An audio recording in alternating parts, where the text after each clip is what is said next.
अस्सलाम वालेकुम जी। Doctor Nadeem server मेरा नाम और आप मेरा यूट्यूब चैनल देख रहे हैं।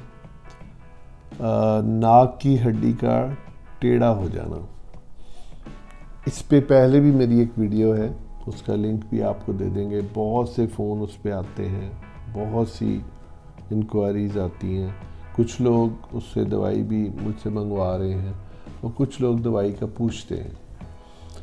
अच्छा, पहली बात तो ये कि यूट्यूब पे मेरा मकसद का मतलब ये होता है कि आपको सिर्फ ये बताना कि इस चीज़ का इलाज हमारे पास मौजूद है। ठीक, जैसे कि नाक की हड्डी का टेढ़ा हो जाना, बाद में टेढ़ा हो जाना। एक होता है कि चोट लग के टेढ़ी हो जाना, उसमें हम नहीं कुछ कर सकते। होम्योपैथिक दवाई उस पर काम नहीं करेगी। वो टेढ़ी हुई और जुड़ गई, ठीक है, तो उसमें फिर आप सर्जन के पास ही जाएं, वो उसको ठीक कर देंगे। हाँ, अगर खुद टेढ़ी हो गई है, नज़ले की वजह से नेज़ल पॉलिप्स बन गए हैं, तब होम्योपैथिक में इसका मुकम्मल इलाज मौजूद है। ठीक, अब उसमें बेहतरीन हल ये है कि आप जहाँ भी जिस शहर भी रहते हैं, आप किसी करीबी होम्योपैथिक डॉक्टर के पास जाएं, उसे चेक कराएं।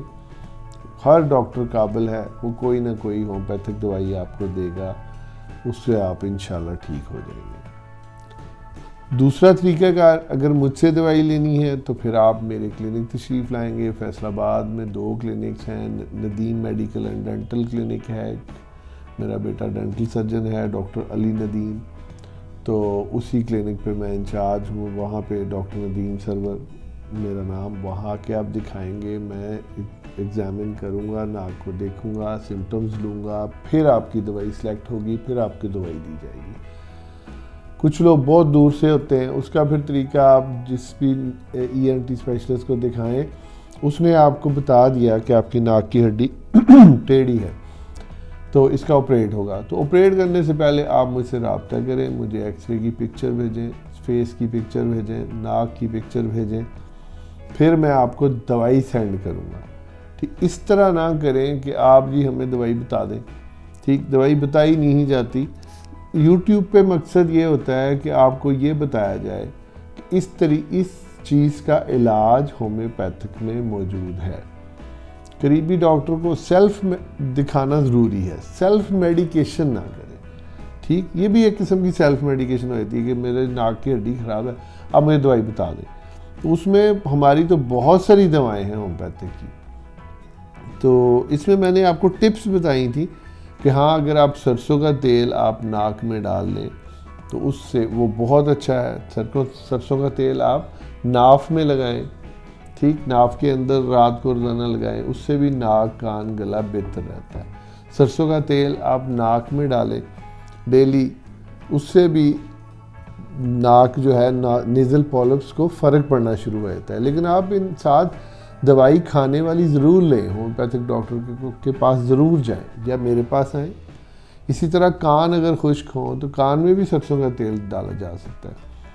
मेरे एक बहुत अजीज़, एक हम ENT स्पेशलिस्ट के पास गए, मेरे बहुत अच्छे दोस्त हैं वो डॉक्टर साहब, तो फैसलाबाद में ही हॉस्पिटल गए, तो उन्होंने देखा, उन्होंने कहा नहीं आपके कान बिल्कुल ड्राई हुए हैं, तो आप इसमें जैतून का तेल डाल लें या सरसों का तेल डालें। वो भी हैरान, वो कहते डॉक्टर साहब मैं तो आपके पास आया था कि आप इसको चेक कर लें। वो कहते नहीं जी, आप उससे डालें, वो उसी से ठीक हो जाना है। अगर कहते हैं तो मैं दवाई लिख देता हूँ, उसमें भी लुब्रिकेंट ही होना है। तो मकसद ये है कि इस किस्म के टोटके इसलिए बताए जाते हैं। लेकिन अगर आपका वाकई नाक टेढ़ा है तो उसमें बहुत सारी दवाएँ हैं होम्योपैथिक तरीके इलाज में, आप दिखाएँ, आप ठीक हो जाएंगे। अगर दवाइयों की बात करें होम्योपैथिक में तो लेमना माइनर और ट्यूक्रियम 2 दवाइयाँ इस नाक के लिए इस्तेमाल होती हैं। लेकिन इसकी कौन सी पोटेंसी लेनी है, 30 लेनी है, 200 लेनी, 1M लेनी है, फिर कितनी देर लेनी है, इसके साथ एंटम क्रोडम या एंटम टार्ट या नेट्रम म्योर, ये सारी दवाएं नाक कान गले से रिलेटेड हैं। काली म्योर, फेरम फॉस, ये दोनों 6X में भी इस्तेमाल होती हैं, 30 में भी होती हैं। तो ये हम देख के डॉक्टर्स डिसाइड करेंगे कि आप लोगों को कौन सी दवाई देनी है। तो इस वीडियो का भी मकसद सिर्फ ये है कि आपको ये पता हो कि नाक की हड्डी अगर टेढ़ी है तो उसका होम्योपैथिक में इलाज मौजूद है। दवाई कौन सी है, ये डॉक्टर देख के आपको बताएगा कि कौन सी दवाई है। डॉक्टर नदीम सरवर मेरा नाम, और आप मेरा यूट्यूब चैनल देख रहे हैं। अगर ये वीडियो आपको अच्छी लगे तो इसको दोस्तों के साथ शेयर कीजिएगा। नाक की हड्डी टेढ़े होने का इलाज होम्योपैथी में मौजूद है। इसको लाइक कीजिएगा, सब्सक्राइब कीजिएगा हमारे चैनल को। खाना जब आप खाते हैं, कोशिश करें आपके प्लेट में जो खाना आपने डाला है, ख़ास तौर पे शादियों में, ब्याहों में या होटलों में भी, तो पूरी प्लेट साफ़ किया करें। बहुत मेहनत से अनाज से फिर बीजा जाता है, उसको उगता है, फिर काटा जाता है, फिर घर लाया जाता है, फिर पकाते हैं और फिर उसको खाया जाता है। इसी तरह होटलों में है।